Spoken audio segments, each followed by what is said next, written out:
Welcome to Vendetta Sports Media. This is Eight Sided Freaks. We've been away for a couple weeks, an off week. We missed last week. We're back in full swing here with two high-profile fight night events. We have Noche UFC and UFC Paris. We'll do the preview for UFC Noche and then the recap for UFC Paris. Last week's UFC Paris card ended up being a good one. Some pretty exciting finishes across the card. Ended up being a pretty good one. The main and co-main events were both pretty high-profile fights for those weight classes. So we'll go into detail on those. And then for Noche, we'll do similar big, absolutely massive main event. So we'll focus on that, obviously. We'll touch on the co-main event as well. And then we'll do final thoughts to kind of hit on the rest of the card, because after the main and co-main events of Noche, you kind of fall down a cliff pretty fast, which is unfortunate, but I feel like that's kind of the way this card is shaped with the Canelo Crawford this weekend. I don't think it was probably the UFC's priority to stack this one with the weekend of fights we have. Feels like this was a meant to be a top heavy card, and that's kind of what we're working with. So that's what we have for Noche UFC. I think especially when they couldn't get this card in Mexico too, and like do anything specific with it. Yeah, in comparison to last year at the Sphere. At the Sphere. Mm-hmm. Yeah.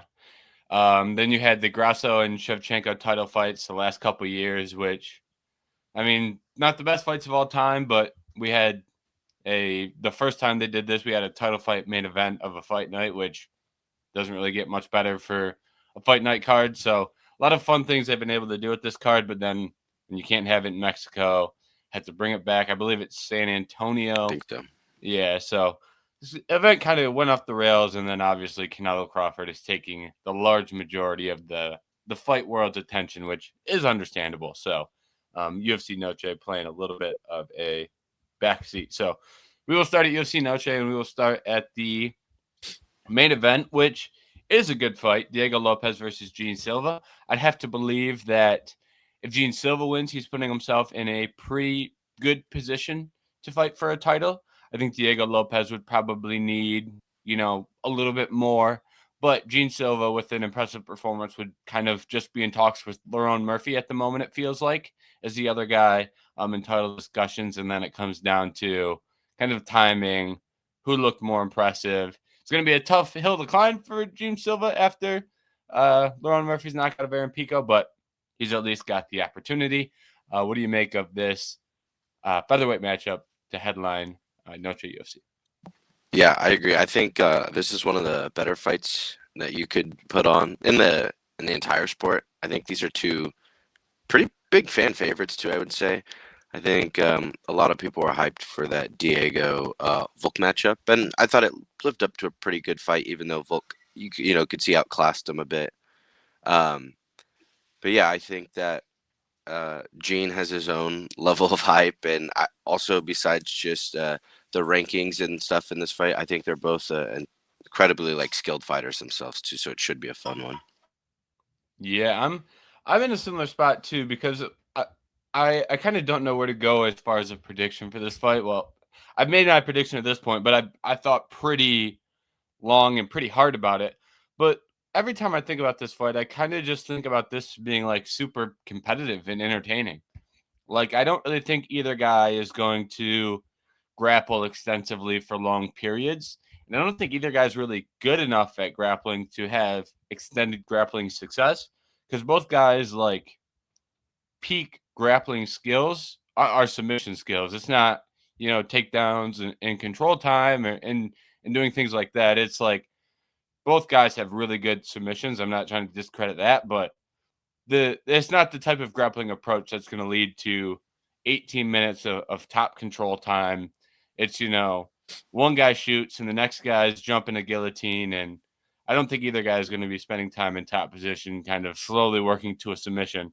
I could see guys grabbing onto shit and trying to jump shit, but I don't exactly see a ton of, long extended grappling scenarios.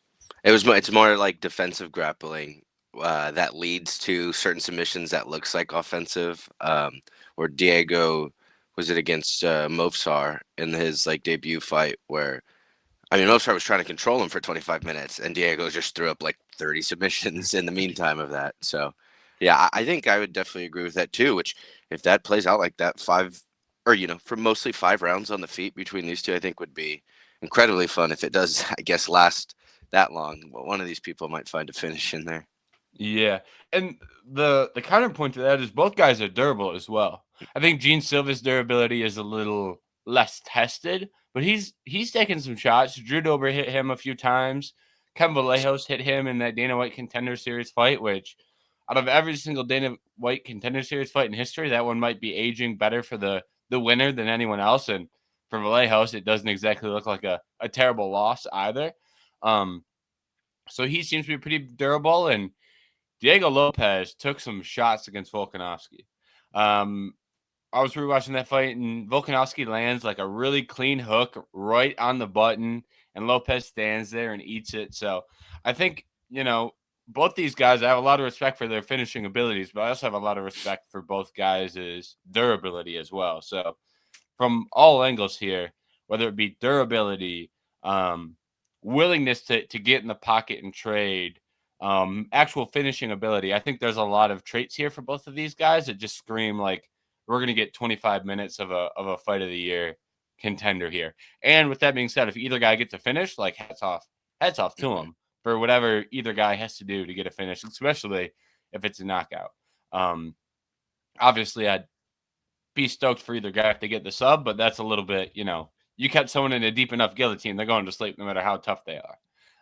You're able to knock one of these two guys out. Like it's massively impressive. So both guys have big opportunities.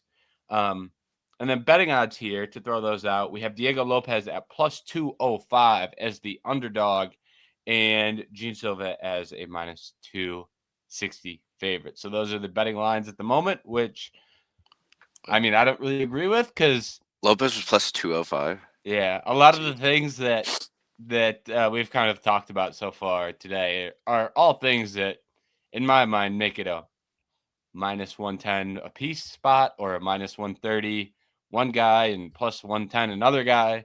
I don't really see this as a way you can make one of these guys, minus 250, minus 260, but that's the way the lines are currently orchestrated.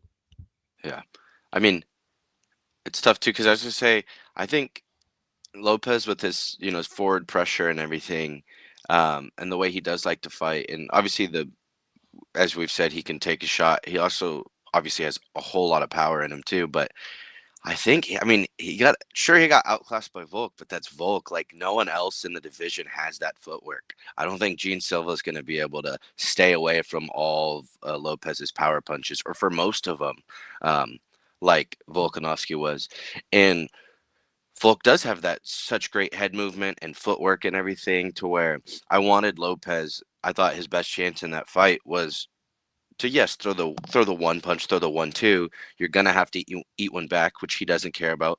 But was for him to throw a 3-4, really combo it, and that's not really his game.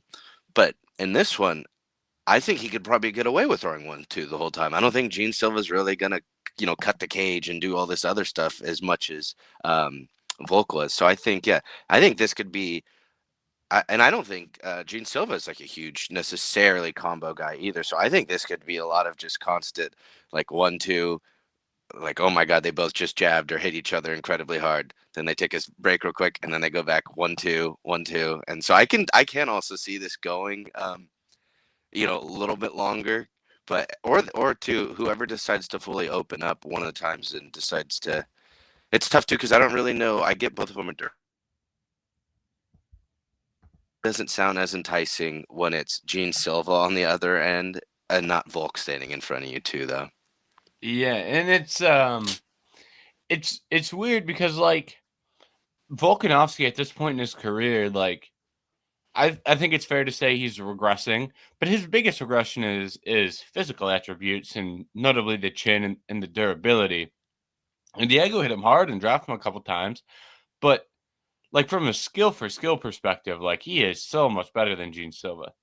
And I'd probably give Gene Silva an edge in interior boxing. Like if we're meeting in the middle and we do get in those extended boxing combinations, like I'd give Gene Silva the edge. I'd give Gene Silva probably a footwork edge as well. But like Diego had some really competitive moments with Volkanovski, and Volkanovski is like miles above both of these guys in those realms. So it's like I just can't be so sure that Gene Silva is going to in order to cover like a minus 260, he's got to go out there and look like Volkanovski did. And it's like I'm just not ready to. He's less likely to get clipped on the chin and knocked out here than Volkanovski was, but he's far less likely as well to pitch a no hitter and not get hit, and really have the wide margin of success that Volkanovski did. And I don't know how you feel about this, but if we're getting into like a war where both guys are trading, both guys are landing, like I kind of want to be on the Lopes side, considering he just went 5 hard rounds. And like going into that fight, like I was very skeptical of his cardio, Lopez's, and I picked Volkanovski to finish him in that fight. Ultimately, Volkanovski got the win, but he didn't get the finish because Diego his cardio looked better than I think a lot of people was expecting, even in a losing effort. And I think if we get to rounds 3, 4, and 5 here, maybe not 3 as much, but I think if we get to the championship rounds here, and you're sitting here watching this fight, having a pick, like I think I'd rather be on the guy in Lopes who just fought 5 rounds for a title against Volkanovski and has that experience in his back pocket to kind of lean back on, because those last 2 rounds where it's not like he was, those were tough rounds against Volkanovski, and he was forced to fight, and he did fight. So I like having that experience on the Lopes side of things. Yeah, I want to say, because was it the Font fight, where Lopez, or one of the ones where he looked gassed in the third, but that was with the whole Ige. Ige, sorry. That's when he was gassed in the third, but that came with the whole late notice fight and everything. And yeah, I thought he looked, good cardio wise through the 5 rounds. And when he looked low output and stuff, I don't necessarily think that was him being like gassed or conserving energy, and maybe sure a small amount of maybe conserving energy. I just think that was more of him struggling to find Volk with the constant movement and not being able to get his offense off. So I don't think he was like necessarily intentionally like low output for like, because that's how he thought he was going to win the fight. I think that's what kind of Volk was doing to him. So, and then has Silva, has he ever gone 3 rounds? I know he was on the huge knockout streak. I mean, he subbed Bryce Mitchell. Has he ever even gone 3? Every UFC fight he's had has been finished inside the distance. So he hasn't gone 3 in the UFC. I'd have to check his regional stuff. I assume at some point a fight did not finish, but in the UFC, or I guess he went 3 on Contender Series against Vallejos. That would have been the last time that he went 3. And Vallejos gassed out in that fight, so Gene Silva couldn't even really. The other guy gassed out first, so. Yeah. I was going to say, I think regardless of anything, though, how it does play out, it's got to be hard. It's hard for me to imagine this one's it's going to be a boring fight. So it's one of those things where you luck into, which we're hitting the time of the year where people are trying to squeeze in their last fights. The fight night cards have been getting much better. They're also going places, so that's helping it get better too. But it's get to the point where if you get 2 of the best guys, I know one's ranked 10th, but I think it's in due time for he's going to be a top 5 guy. But not only are you getting 2 of the best fighters at this division, you're getting 2 of the most entertaining fighters too. So it's just a phenomenal recipe for entertainment. Yep, I 100% agree with you. As far as a prediction goes, I'm going to side with Lopes. I imagine most people saw that one coming based on some of the comments from me so far. I think I'd give Gene Silva a slight edge in the early rounds. I think he'll be slightly better in boxing range, but I kind of trust Lopes over the course of 5 rounds more. So I think it's a close fight that I would lean Silva in if I trusted him over the course of 5 rounds. So that's kind of the deciding factor. So like for me, if I were to line this fight, I'd probably line it at like minus 120 Silva, but I'm going to side with the guy who I probably have less faith in the skills by a slight margin. because he does have that 5-round experience, if that makes sense. So I've got Lopes, and I don't know if it'll be a finish in those late rounds, but I think he'll be able to do enough to win. Maybe it's 2-2 going into 5, and Lopes is the guy landing the shots that wins a close round. So that's kind of how I envision this fight. I was definitely, Lopez at first. It's been creeping up. I kind of think, maybe Gene Silva. Well, I can't say upset based off the odds, and maybe he continues this crazy run. But I think I am also leaning to go back to. I thought Silva. I'm sorry. I thought Lopez was the best fighter in this division outside of all the way when Topuria was still in here, outside of Topuria, and then Volk put on that masterclass. So I think though I'm gonna go back to trusting what I saw all the fights leading up to it by thinking Lopez is still the better fighter, one of the best fighters in this division, and then just gonna assume all the things that made him struggle and even look bad against Volk, Gene Silva will not replicate those exact things. Therefore, we'll be back to some of the other great performances we've seen from Lopez. Yeah, and one other thing I'll quickly add, and this will come up later, but Ruffy was, a big favorite against Benoit Saint Denis. He was supposed to win that fight. Saint Denis was a guy not as high of a level, but he had some issues and had some flaws exposed. Probably even worse, not even probably more worse than Lopez against Volkanovski. He was in there with the undefeated Fighting Nerds guy, and I have a lot of respect for the Fighting Nerds team, but you run into a guy who's at that level and you kind of falter a little bit. And we just saw that with Ruffy. And I think that, you'd think the cloak of invincibility is a little bit off of these Fighting Nerds fighters after all but Gene Silva have lost in the UFC. But for some reason, it's still being priced like they're all unbeatable, even though Gene Silva's the only one sitting there who hasn't been beaten yet. And I guess you want to line them all individually, but for a while, it kind of would feel like Prates would win a fight, and then Ruffy would fight, and then the line would move because Prates would win, and then Gene Silva would win, and then next thing you know, Borralho is priced different.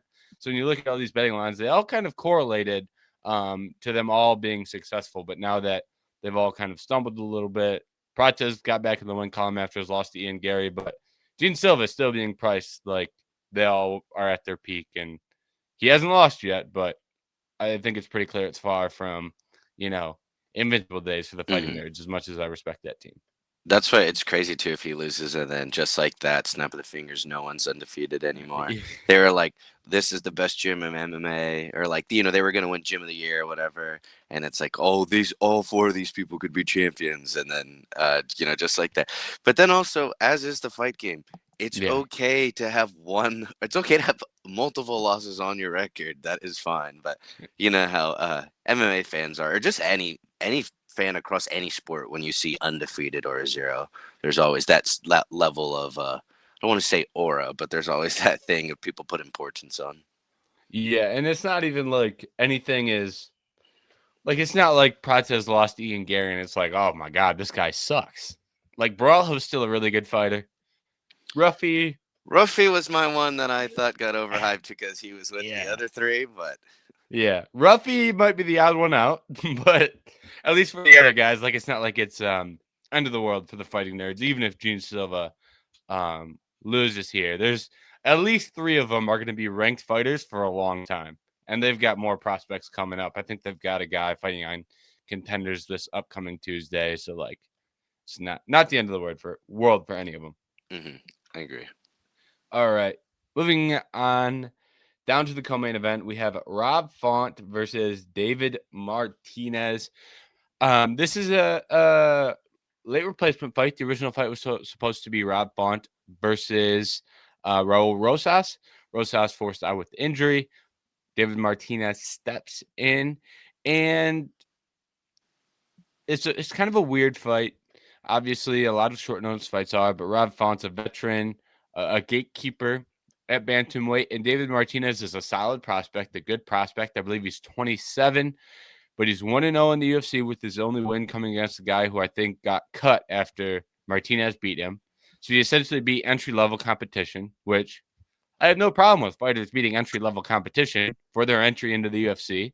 Um, Solid win on Contender Series, like he was in there with a bomb on Contender Series, but now he's taking a huge step up in competition to fight Rob Font, which is a guy who we've seen successfully gatekeep a couple times against some quality prospects, Kyler Phillips, Gene Matsumoto. He's doing his job. Yanez as well. He's doing his job against a lot of these young prospects. And for the betting odds, we have a very, very closely lined fight. We have Rob Font minus 120, David Martinez minus 102. So nearly a pick 'em for the betting odds.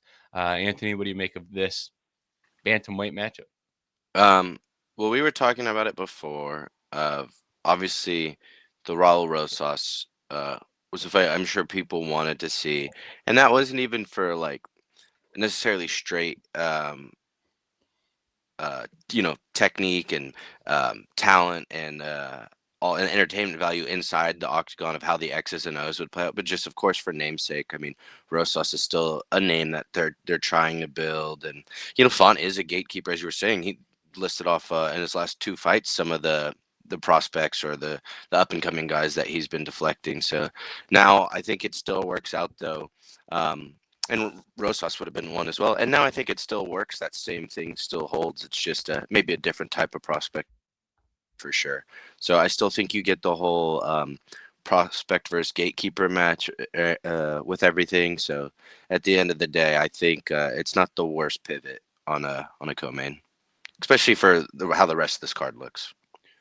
Yeah, and I think it is also important that they found another guy who is Mexican who can step in on Noche UFC to replace Raul Rosas, who is like right now probably the best Mexican prospect in the sport, just from his level of hype.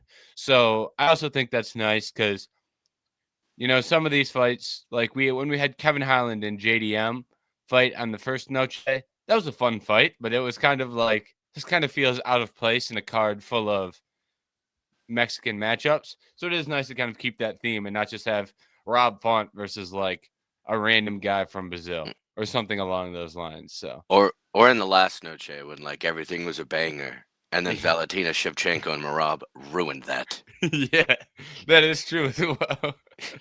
And against Rob Font. Rob Font's a very much like if we find the wrong matchup, like Rob Font's gonna go get held down for That's 15 minutes. Sandhagen again, yeah. Yeah. Um, I do think this will be an entertaining matchup. Um, I don't really know. I haven't seen much of David Martinez from a grappling perspective, so maybe he comes out here and wrestles and has success. I don't think that's out of the realm of possibility, but it wouldn't necessarily be my prediction for what would happen. I don't really foresee him grappling a ton. Um, and then in a pure striking matchup, like Martinez is good. And I mean, we all have seen Rob Font, get his boxing going, get his jab going, start throwing behind that jab, landing some big shots. So I think it's going to be a really entertaining matchup. But I'm kind of going to lean towards Rob Font. As much as I think Martinez is good, I think Martinez, first of all, I like to side with fighters who are 11 years younger. I think he is, or he's at least 10 years younger. And he's, a durable guy, a physical guy. Those are all things I like to side with. But Rob Font at this point is still beating prospects. He really hasn't lost any prospects yet. So that's important to note. So until I kind of see Rob Font start to slip up, I think his durability is slipping. But I mean, he's still out there winning fights when he's fighting at this level. So I just kind of am going to assume that trend is going to continue, even if I'm kind of wary about it. I'm trying to look up if I heard so today he's never been finished, but he gets dropped. I can't say he gets dropped in every fight, but like when it rains, it pours. He will get dropped like 4 times in one fight. Cheeto beat him half to death, basically. Yeah.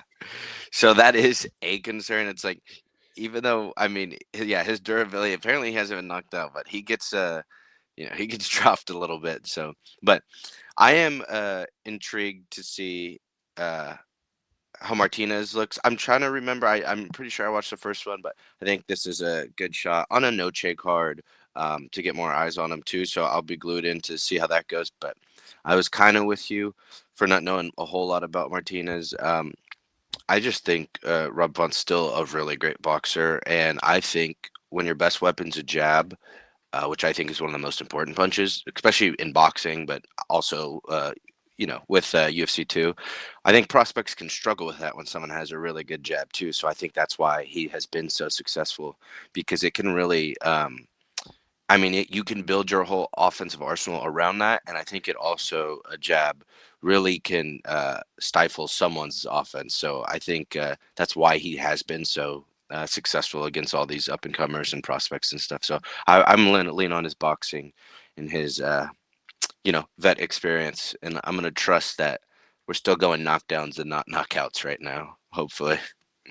Yeah. Rob Font looks like he has conceded 5 knockdowns in his UFC career. So he's been, and UFC knockdown stats are like not really the best. Because guys, you can watch a fight. I could point you to 100 fights where it's like, all right, let's go count how many times this guy got knocked down. You'll come up with like 3. Then you'll Google UFC stats knockdowns, and it'll be like, oh, he was knocked down 0 times. And it's like, well, that's not true. I saw it with my eyes. Yeah. Like Max Holloway versus Justin Gaethje. Max got knocked down, and then he was like, yeah, sucks. I got knocked down for the first time. And they were like, well, actually, they didn't even bother counting it, Max. So you still have never been knocked down. So for there to be 5 on the record, I imagine if you skim through the tape, there's more than 5. Well, and he's also broken his one orbital multiple times. mm-hmm. He got it against Aldo. He got it against Cheeto. Is that Aldo Cheeto were back to back? I think those were where the 5 drops came from in those back to back fights. Yeah, like for Rob Font, like if you hit him hard enough in the face, one of his orbitals is guaranteed to pop. So that's also another thing. It's kind of like the Diaz brothers getting cut up. Rob Font's just one clean hit away from his orbital just exploding and having to fight through that in every single fight, which can be a challenge. Was that a 5-round fight for Cheeto too? Yeah. I'm sorry. That's just goes to show you drop someone 3 times, Cheeto. You being that refuses to actually throw strikes in a UFC fight. God, you should have got that finish. That was the one where people were like, all the significant strike counts don't really matter. Rob Font outlanded Cheeto by 150 strikes, and he got like 50-45 practically. Uh-huh. All right. Let's hit some final thoughts for UFC or Noche UFC. And the rest of this card, as we've kind of mentioned, isn't the best, but there are some fights that are not terrible considering we only talked about the first 2. I will let you lead it off with some final thoughts here and see what you got. I'm looking. I will know the first one. I always am fine with a Kelvin Gastelum fight.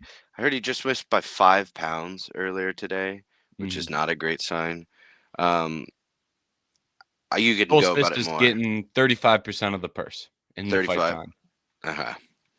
Well, that's nice that the fight's still on, I guess. I'd say Alexander Hernandez, not the biggest fan of, but at least coming off a knockout win. It was over Chase Hooper. Do with that what you will, but still, I think Chase Hooper had showed to be pretty durable and got caught pretty cleanly in that one. And then against Diego Ferreira, who I always think is, fun enough. I think is definitely fun on the ground, but he's also 40 and doesn't really do that as much anymore. And then let's see. I do like some Jesus Aguilar. I think that one could be fun. Oh, I saw that. It's Cedric Dumas is on this. That's a crazy one. I saw he was also training with an ankle monitor on or something. I don't know. Unless he's done, they completely fixed all those. I don't know what the ankle monitor situation is like, but Dumas that might have been from the last one. The last fight where he had to pull out. Yeah, he the last time he was supposed to fight, there was something going on with travel and his ankle monitor and not being sorted out to where I think he was supposed to go to Abu Dhabi. I think that's where he was, or Saudi Arabia, or one of those cards. You thought you were gonna get to go there? Yeah, apparently. So, the recent Dumas thing is he posted a picture of him having $13 in his bank account, and he was like, "Man, legal That's what I fees." saw. Yeah, he's like, "Legal fees are really drain you." And he said something about being an adult, and it's like, well, not all the adults have to pay legal fees, but that's a whole nother discussion. So, Hmm. I've heard rumor has it $13 Dumas is motivated for a $15,000 bonus. $13. I like that actually. I mean, you can go. I'm just gonna keep nitpicking. I Yeah, do think Tatiana Suarez, Amanda Lemos is actually yeah. a really decent, really good women's fight, and it's buried on this. I was just gonna make a quick joke about why is Jose Medina the main fight on the prelims? That's kind of a crazy move. And then all the way, I guess, buried at the bottom. Oh, there's more fights to this too. I was looking at Alessandro Costa. It can be some fun. I'm not sure exactly if I know who the other dude is. Doesn't look like he has a fight in the UFC yet, so that would make sense. Um, but yeah, I mean, I don't think there's really any like outstanding matchups on this, but like some fighters in each one, have some fun storylines going. And then we saw, which we'll get into from last week. It's not like every fight on that one looks like incredibly appealing, but they all delivered. So you always have that chance of that happening, and that always, obviously makes for a great night. Yeah, outside of the top two fights, I don't think this is the biggest fight card. I certainly would have ordered it much differently. I'd have Suarez Lemos on the main card. I'd have Hernandez Diego Ferreira on the main card. I don't think it's on the main card. UFC.com has 5 fights listed on the main card. Google has 6. So That's what I was looking at Google. So yeah. I don't really know where that bout is listed. As far as preview concerns are, I'm gonna go on UFC.com. So when the preview comes out, the Hernandez and Ferreira fight won't be on it, and that's kind of the way I usually do it. But when fight night happens, I guess we get to know where that fight is actually listed on the card. Santiago Luna versus Quang Lee. I'll touch on that one just because I had to watch the tape on Santiago Luna, and I imagine a lot of people don't know who he is. Luna, 21-year-old prospect, 6-0, very, very, very green in his career. I think he's got some potential and some upside, but man, he is a raw prospect. I was watching, I was like, oh, this looks like a guy who should be fighting on Dana White Contender Series, not opening the main card of UFC Noche. He is fighting entry-level competition, but at the same time, it's a big spot as far as card placement goes for him. So interested to see how he looks. But like I said, he looked a lot more like a guy who should be fighting on Dana White Contender Series. But if he performs, he performs. Jose Medina is the most hilarious watch in the UFC, and Dusko Todorovic is the type of guy who may just lose to a guy like Jose Medina. I'm not saying he will lose, but I'm saying hypothetically, if it were to happen, I wouldn't exactly be shocked. And at a minimum, Jose Medina, if he loses, will make it funny. He always does. Puelles versus Silva. I like a little Joaquin Silva in my life. I think he's a fun fighter and he's got some power. Claudio Puelles, on the other hand, is it do us a favor and come on, is it Joaquin, the let's guy get this with knockout. no hands whatsoever? And then does he always do he like dives for that? I don't know what ankle or whatever. Was that him? And then like Yeah. refuses to get up too, Yeah. because he knows when he gets up he has no hands. Yes. That's what I thought. He was boxed up pretty good by Dan Hooker a while back. That is Claudio Puelles. And then I really, really, really like Alessandro Costa as well. I think he's a very good fighter. I don't know much about this Aiden Correa fella he's fighting. I haven't done any research into him. So we'll see there. I mean, it's his UFC debut. He's not a Contender Series guy either, so I'm not tapped in enough on the regional scene to know who he is without watching. And then the first two fights on the card, Elise Pereira versus Montserrat Rendon. Pereira is a fairly hyped up prospect, 21, or maybe that's not her age. She's very young, 19. Okay, 19 for Pereira, according to Google. So we'll see what she can do in her UFC debut. And then Danilo Donchenko versus Rodrigo Senzonado. That is the Ultimate Fighter finale. So Yeah. that's the one that got pushed back. So for those who aren't exactly sure what's going on in the first couple fights of the card, that is kind of what to expect. What to expect if you're someone who's watching every fight on the card. All right, let's switch it over to UFC Paris main event. Nassourdine Imavov got a decision win over Caio Borralho. And I believe the scorecards were pretty dominant in favor of Nassourdine. He definitely pulled away with that fight. Thought he looked good. What'd you make of Nassourdine's performance? Yeah, I thought he looked pretty good as well. I mean, trying to remember a little bit now. We're talking about it, but yeah, overall, I mean, the striking looked crisp as normal. I thought that was definitely probably the better path of. He had the more crisper, better boxing or striking, and I think he got that off. I was pleasantly surprised once again by his takedown defense and everything. I thought that looked pretty nice, and overall, I mean, it's tough to. I know you always talked about the gas tank when there's I think 3 or 4 different fouls in minutes at a time. It's always kind of hard to judge the gas tank as much as you'd want with consistent breaks besides the 1 minute break between rounds. But I mean, overall, I thought it was a pretty clean performance from him. I wouldn't go as far to say dominant. I know some people. I heard a couple, but I thought overall, I mean, that's what you wanted. I was tired. I know I actually got it right. I picked him, and that was because of picking against him 3 different times, and like him losing rounds every fight, but then landing that one knockout punch. And so I was like, let me be on the other end of this. And then of course he doesn't land the punch this time, but still overall put in a good performance. And I thought Borralho, even though first loss, I'm not like off the train on him at all. Still, I still think he's really good, incredibly talented. I think he probably could have maybe threw in a better game plan a little bit, but I think he even said in the post fight he was a bit faster than I thought he was going to be, and I don't know if the straight striking match was the exact way, but to be fair, when he went for takedowns, I mean they were stuffed. Yeah, and I'll just say, as far as the Nassourdine Imavov cardio goes, anyone who wants to do some research into that and just look at specific events in the UFC and then look at when his cardio got better, and for some reason in certain fights his cardio looks better than others. If you follow the straight path that is given, it's you can put some pieces together. He'll look gassed at the end of the round, and then all of a sudden a 1 minute break, and it's like he is starting the first round over again. I don't know why that happens, but I'll just say other people could figure it out if they wanted to. I don't personally know, but other people, if you wanted to look into it, you could and put some things together there.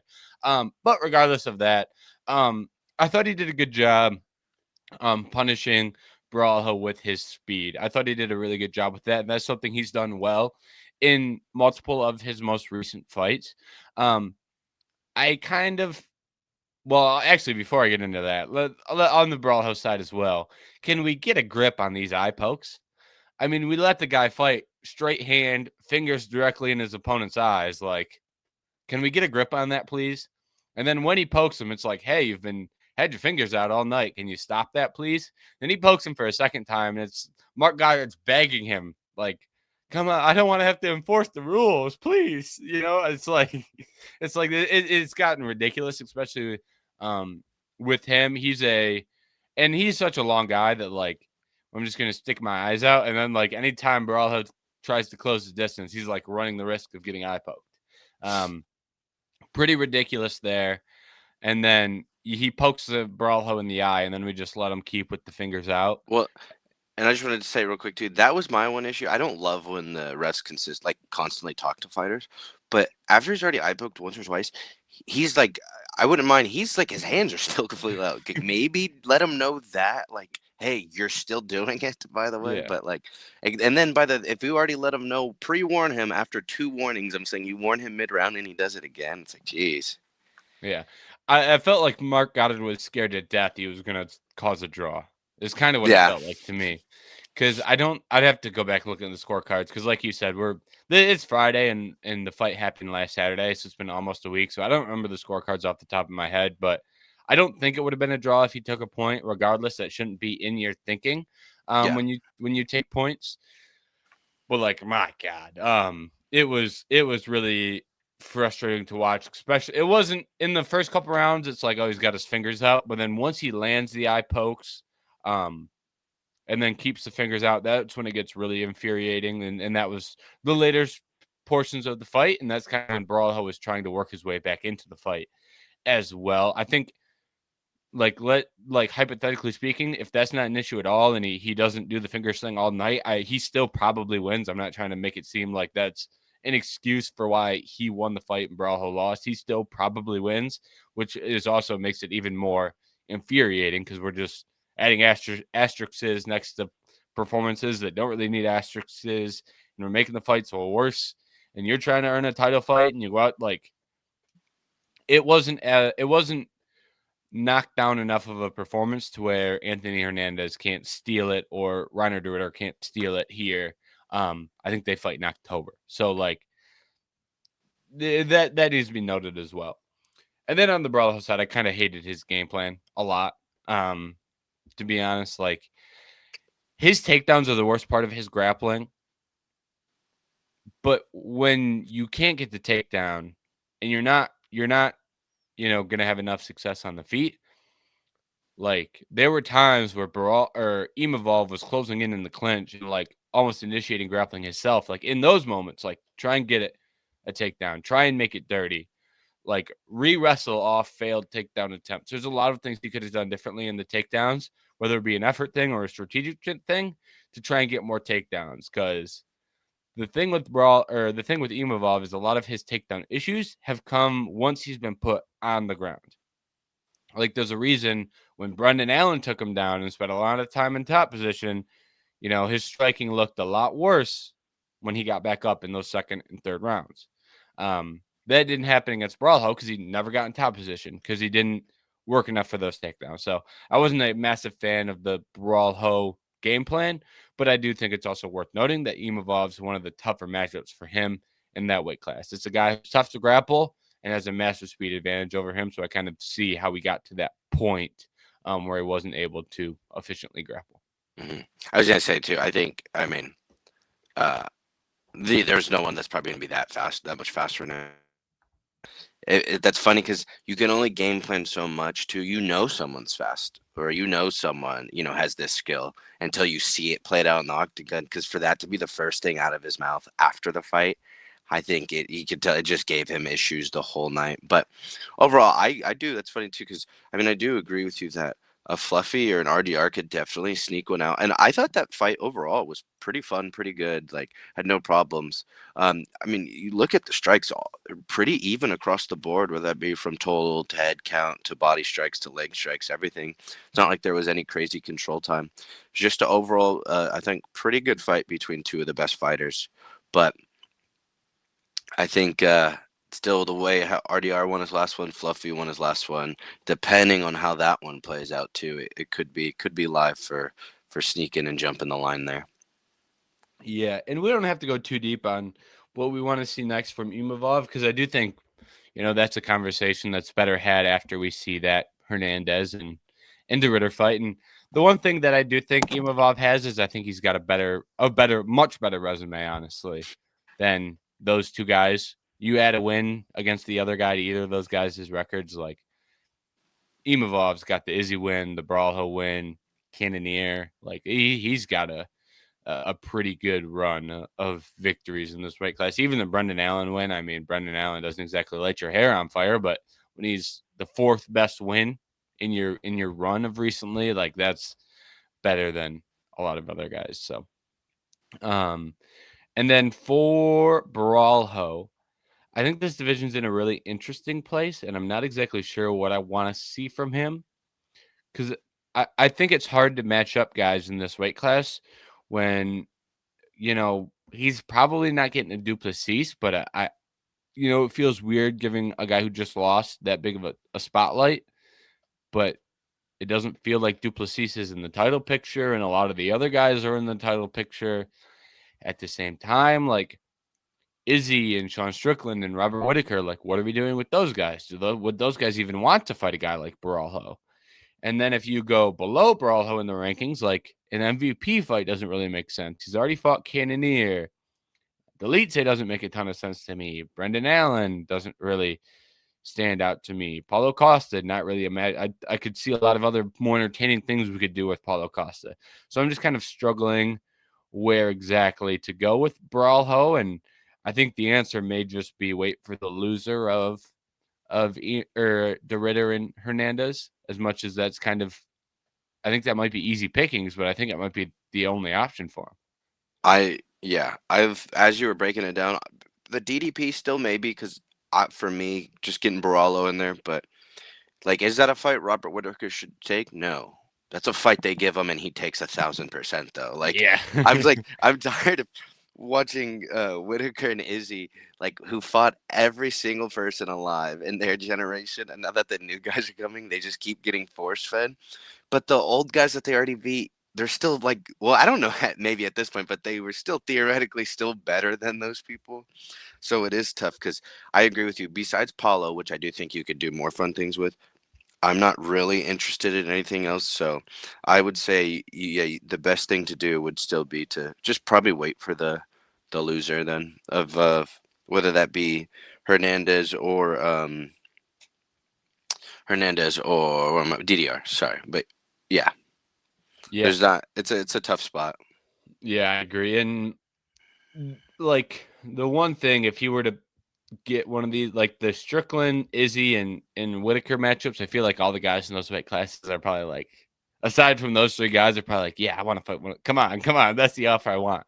Because they're all kind of on the decline and they're all a big enough name. Doesn't mean, and they're not bad. Like, I don't think any of those guys are bad, but like, they're former champions. Like, That's exactly what you want. The biggest name at possibly their worst point in their career.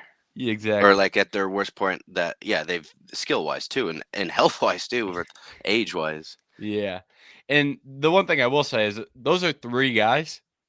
There's a chance two of them get matched up against each other, however you want to divvy them out, and then the third guy's left to fight a Borralho, or a Hernandez, or a Didi, or a DeRitter, whoever you want to pick. That's kind of, I think, the hope that one of those guys have is that those three don't just round robin it out against each other, and and one of them who isn't getting the first crack at one of the other nearly retired guys is fighting a prospect. So, all right, co-main event. We've touched on this briefly, but Benoit Saint Denis was able to kind of, this one much more dominant in comparison to the main event. Got his grappling going, found the rear naked choke in the second round against Mauricio Ruffy.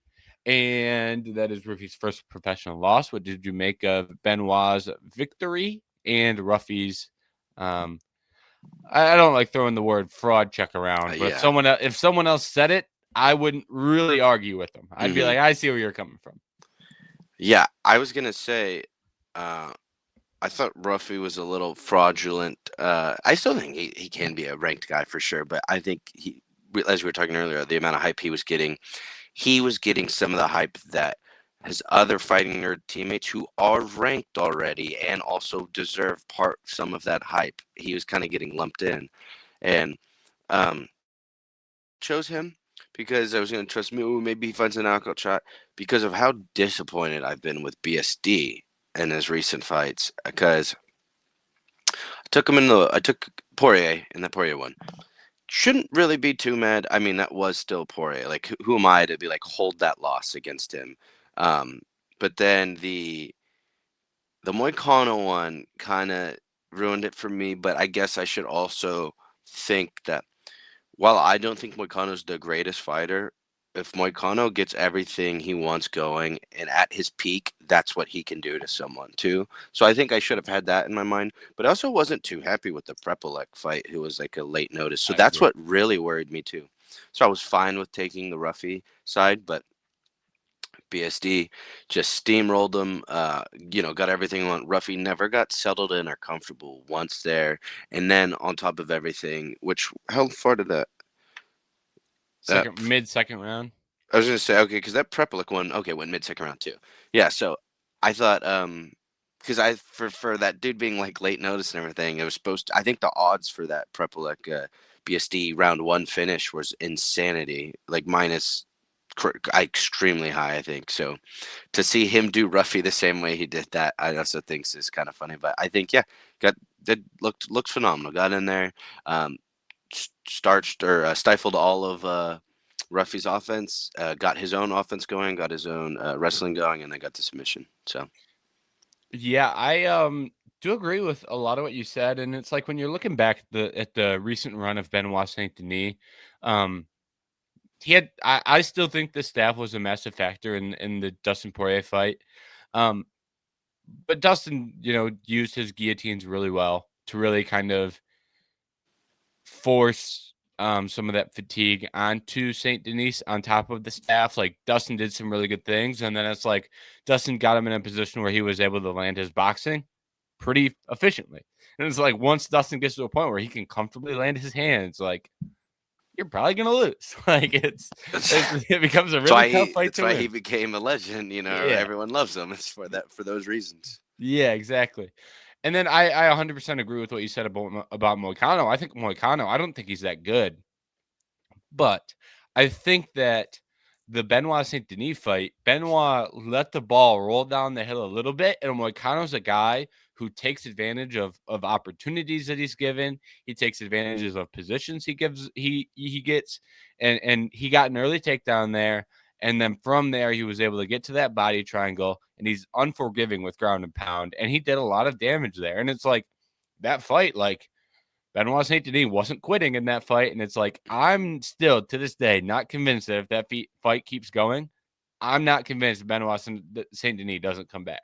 Like he could have been put in the same scenario again and got beat up worse, but like I think that was trending towards Benoit Saint Denis gaining some momentum back, but the ball just started rolling down the hill really early, and Moicano had a lot of really momentum, and that's when Moicano finds his success, and that's what he did. It's phenomenal ground and pound too. I mean, Yeah, it's top notch. yeah. And then I also agreed the Prepelec fight is probably the one out of all those that I like the least, even though he won, because that's not a guy. Prepelic landed a few shots in there where you have that moment where you're like, oh, I don't think Benoit Saint Denis like that. And I don't want to see that against Kyle Prepelic, with all due respect. He's been in there with Dustin Poirier. I don't want to see him get hit by Kyle Prepelic and go, ugh, that didn't look good. And that's what kind of led me to having some hesitations about him in this Ruffy spot, long story short. But I was concerned that Ruffy was going to land a big shot and he was going to have that reaction. And I think Ruffy's much better at when he's, when there's blood in the water, he's much more likely to go out there and finish the fight than a guy like Kyle Prepelic, obviously. So, but in this fight, Benoit Saint Denis did a great job of, I think it was opposite stance, and he was letting his body kick fly, and that was really occupying Ruffy because Benoit Saint Denis isn't, the most incredible striker of all time, but if he's in his southpaw stance and you're in his orthodox stance, he's going to throw his body kick as hard as he can, and you better deal with it, or else he's going to hurt you to the body. And Ruffy didn't get hurt, but he had to manage that weapon, and so he wasn't able to get as much offense off, and then Ruffy was able to get his grappling going before Ruffy was able to, or excuse me, Benoit Saint Denis was able to get his grappling going before Ruffy was able to land anything that really had Duplessis in a bed. Or Jesus, I can barely talk. You can tell we've been off for 2 weeks. Yeah. Benoit Saint Denis was able to get his grappling going before Ruffy was able to land anything damaging. And then similarly to the Moicano fight, the ball just rolls down the hill for a guy, and it ends up looking really bad for him. And that's what That this fight is was. that is my problem with Ruffy though. Mhm. I think it takes too long for him to get his offense going. Or at times I think he's fine with not letting his offense get going. I think he counterpunches too much and or sometimes that is his offense and then he just sits there waiting too much and it's sometimes some guys are just really good and hard to counterpunch too. Like it's you're never always going to be able to find that perfect shot. So Yeah. that is one of my issues with him too. He fights too pretty. He's, in my opinion, Ruffy's a highlight reel fighter. You know, there's not as much substance in his game as you would like, but when he does certain things, you go, "Wow, that was like the spinning kick of Bobby Green." It's like put that on every highlight reel you can. It's an incredible knockout, and Bobby Green was washed, but Hmm. it's like the substance of what he's actually doing out there doesn't meet the highlight reel eye catching, like the counters he's landing on James Yontop. It's like you're not going to be able to counter everybody like that, but when his game's going and it's going well, he's going to look like $1 million and he's going to look like a massive favorite. But then Benoit Saint Denis is kind of the opposite. It doesn't look pretty, but everything has substance to it and everything's effective. And in that Yontop fight, that's when I first noticed. So I was like, yeah, the counters look good. You're waiting for him to throw every 30 seconds, though. Like, can you also if you open up a little bit and set up shots, you can then counter the shots you set up too. You don't always have to wait for him. Mm-hmm. But And last thing on the kind of Ruffy expose here, his level of competition prior to that fight was really shit. James Yontop, Jamie Malarkey, and washed Bobby Green. Like, I like Bobby Green, but since the Jalen Turner knockout, every single guy who's beat him, I'm not going to be like, yeah, let me tip my hat to, I'm not going to, parade you around for beating Bobby Green. Like, I watched him pretty badly get roughed up in there, and mhm. he's clearly very washed and can't take damage anymore. So I'm not really parading guys who are out there beating Bobby Green at this point. And then you go from that to a guy where people thought Benoit Saint Denis was a potential title challenger. And that's just simply a massive step up in competition. He didn't have to fight like your average ranked or average unranked light heavy or lightweight. Like, this is the weight class with the most talented guys before the ranking, and he got to skip every single one of those guys that you look at as an unranked lightweight and go, man, that guy's good. He didn't fight a single one of them. So, I agree. And then let's touch on Benoit Saint Denis a little bit before we hit final thoughts. Any matchups that you would like to see for Benoit Saint Denis now that he's kind of back in the win column, 2 in a row? I think he's got a long way to go before he gets back to the level that he was at pre-Poirier knockout. But I do think he's putting himself in the right positions. So is there any fight that stands out to you that you would like to see? It's not specifically that the Moicano one's staring at me right there, but I mean, I don't want to see Chandler fight him. I think that's what that Fiziev one did, but Fiziev also kind of just put in his work of knocking off like Bahamut. Like Fiziev just kind of already fought a prospect or whatever, so I think to make him do he's it also twice. he's booked as well against Charles. Oh, I Yeah. forgot. I wrote an article on that too. I completely forgot. They booked that fight a long time ago, to be Yeah, fair. yeah. I do remember that, which I didn't exactly love that fight too either though, but that's Mm. fine. Yeah, I don't have I guess Dariush coming off the win. But would that be win against Moicano too? I wouldn't mind a Dariush. If not, I was gonna start looking at Dariush Gamrot area besides those two. Since they booked Fiziev, I forgot. Um, and then I don't know if you could also do um, find someone else that's kind of out of the rankings. Maybe if you were looking at that specific way. I don't know if BSD's like necessarily earned the right to keep moving up, coming off a well, I guess technically 2 wins because he fought Prepolek, but I would probably go, Gamrot Dariush if we're moving him up. But I wouldn't mind seeing him fight another fantastic prospect that they think's like just on the cusp of getting top 15. I think I'd be fully on board with that. Depends who they choose to, of course. But Yeah, so I kind of pulled up the unranked guys just to look through some names of some guys who, because I was kind of thinking similar, like I'm not 100% sure that he's going to get a ranked opponent, just because like when you look at this stuff, like if you're Dariush, like Dariush is probably thinking like I don't want to fight back. I don't think he should have to. Like you could do Dariush and Gamrot. I mean, I know they fought before, but you could run that back, and there's some things you could do there. So some of the unranked guys that I think kind of I look at, let's see, Ziam's on a 3-fight win streak, so I, I guess that's I like Ziam, so yeah. So I don't hate that as a guy getting an opportunity. Nezrat Hakbarask has won 3 in a row. I Alexander Hernandez has won 3 in a row and is booked against this weekend, which we Yeah. talked about. So if he does something solid, Nazim Sadikov, a guy I really like, he's won 2 in a row and he's got a draw on the record. So those are kind of Chris Duncan actually might be the one that Chris Duncan may be the answer as well. I've So. been really happy with his last couple fights too. I think what is it, Nasprat? Yeah. I'm not looking at it, so I don't know how to say it. I can't even sound it out. But Yeah. he's not one of my favorites, but he's had pretty fun fights in his last couple too. So I don't think that's a bad name to maybe get in there. And then that middle one, you also said, if Alexander Hernandez wins again too, for someone that was so highly at one point, I think ranked, obviously too, completely just snowballed and nosedived down. And if now he brought himself back up, that'd be a 4-fight win streak for one more chance back in the rankings too. You could also sell me on that. Yep. Even though I don't find him incredibly entertaining, but Last name I'll throw out, who is incredibly entertaining, and this can kind of carry us over into our final thought section as well. Mason Jones, who was also on this card, really impressive performance over a guy who I respect in Borralho Oke, and everything that Mason Jones has done in the UFC has been entertaining. He's now back with 2 consecutive victories. He might need one more unranked guy. But, like, point being here, we've got a lot of unranked guys. We could probably book one against BSD, whether it's Mason Jones, whether it's Hernandez, whether it's, Ziam, whoever it is. But we can book 2 or 3 these guys against each other. Chris Duncan, the guys we've kind of talked through.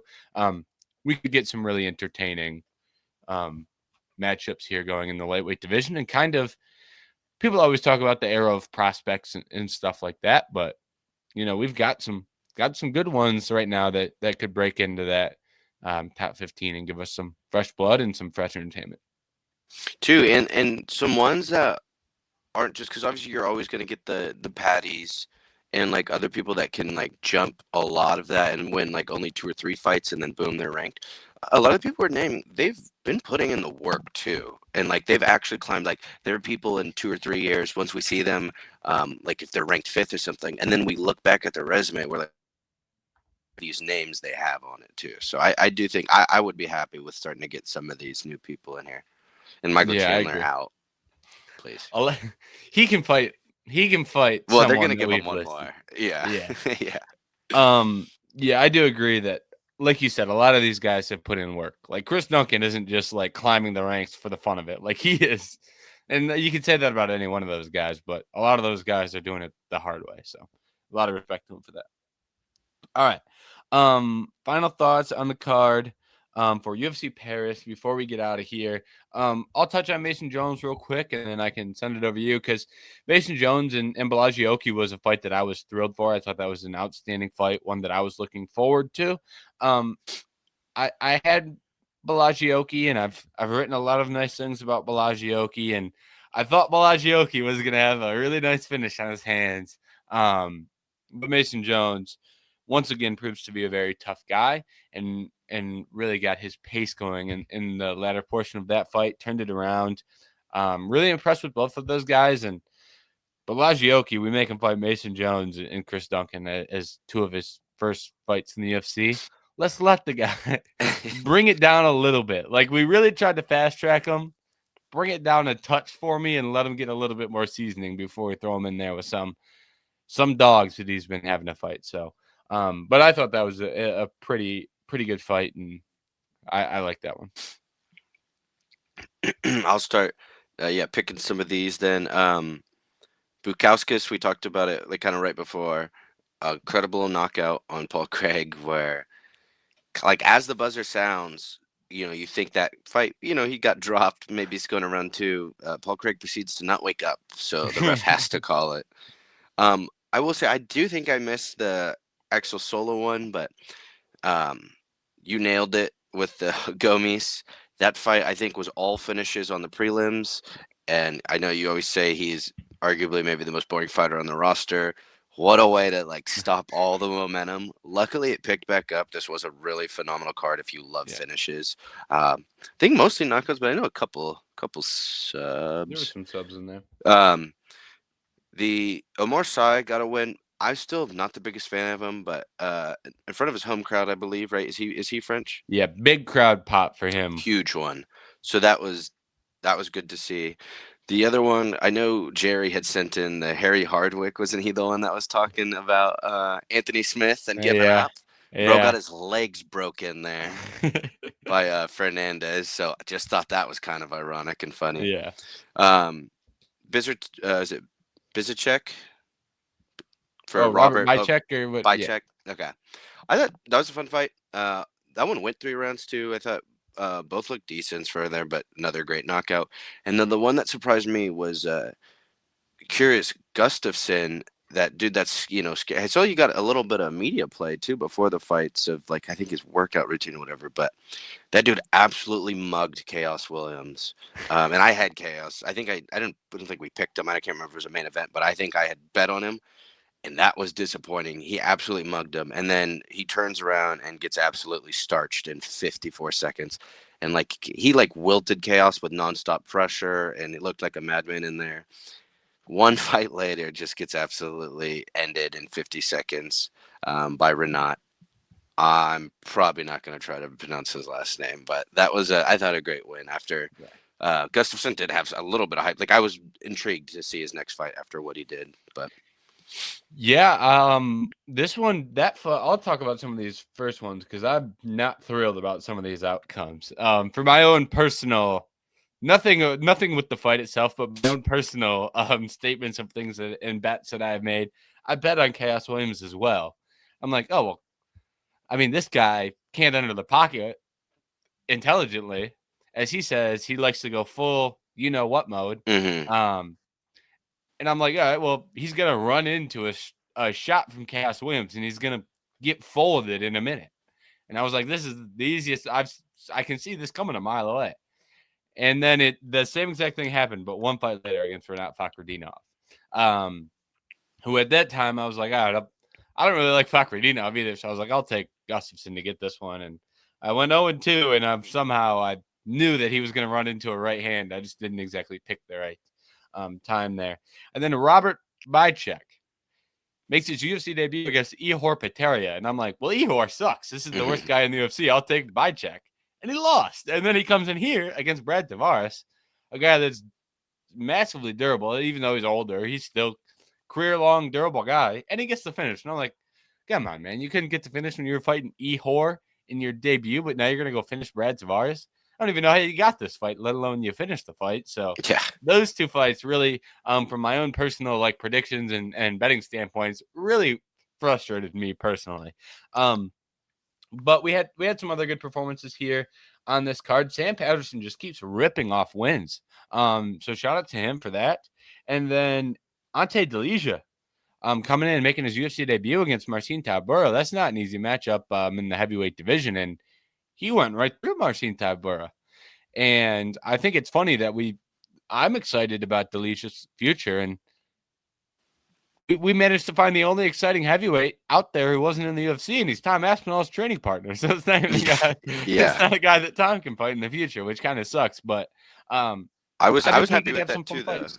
I thought I 100% agree. As much as we hate on heavyweights, I also don't think Tybura's a easy matchup, but he did go right through him, as you said. Yeah. And then on the main card, William Gomis fighting Robert Rucella, who that guy sucks. Like, come on, man. And then William Gomis, teep, run, teep, run, straight, teep, run. Like, I could predict every single William Gomis fight, like what he's going to go out there and try and do. He's never tried to do anything except teep, run, right hand, run. Try to limit the amount of exchanges that he can create. And anyone that can go out there and beat William Gomis, I will be a lifelong fan of yours. So, we should have him fight like Kevin Vallejos and try and end these shenanigans once and for all. But that one's tough because if Kevin Vallejos got teeped and ran on for 3 rounds, I'd be pissed. I was gonna say, what if it backfires though? It could, but we got to send a soldier out there to try to get it done.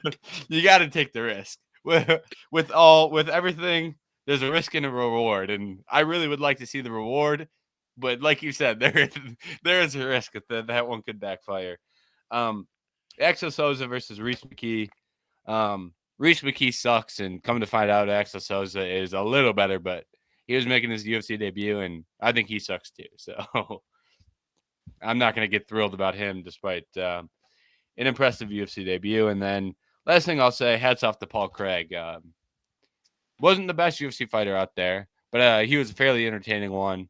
Seemed like a pretty good guy outside of the sport as well, retiring. So probably a good time for Paul Craig to hang up the gloves. But I will say I will miss Paul Craig because he is one of the more unique fighters on the roster, even if he wasn't a champion or a perennial top 5 guy.